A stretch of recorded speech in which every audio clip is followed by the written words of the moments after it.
Iran ने पिछले 24 घंटों में 6 मुकामात पर अमरीकी अड्डों पर हमले किए हैं और तबाही मचा दी है। और इंटरनेशनल मीडिया ये कह रहा है कि इन हमलों में अमेरिका के जो कमांडोज़ हैं उनकी ऐसी तैसी फिर गई और तबाही मच गई है, वहाँ पे क़यामत सुगरा थी।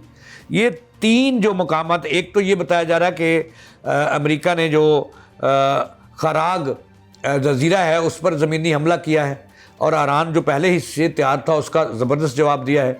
और ईरानी मीडिया ये कह रहा है कि ईरान ने इस कदर तगड़ा जवाब दिया है कि वो वहाँ पे अपनी लाशें छोड़कर फ़ौजियों की भाग गए।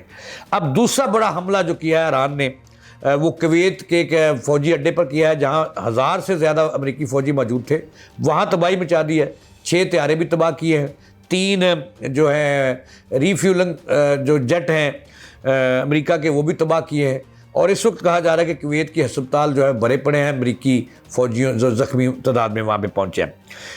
तीसरी तरफ उन्होंने इसराइल पर हमला किया है और वहाँ पे भी तबाही मचाई है।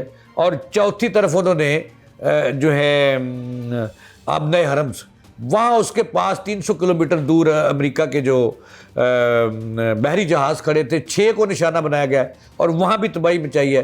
तो पिछले 24 घंटों में ईरान ने अमेरिका को हिला कर रख दिया है और सफ़े मातम बर्पा करवा दिया दोबारा, इसराइल में भी, कुवैत में भी और अमेरिका के अंदर।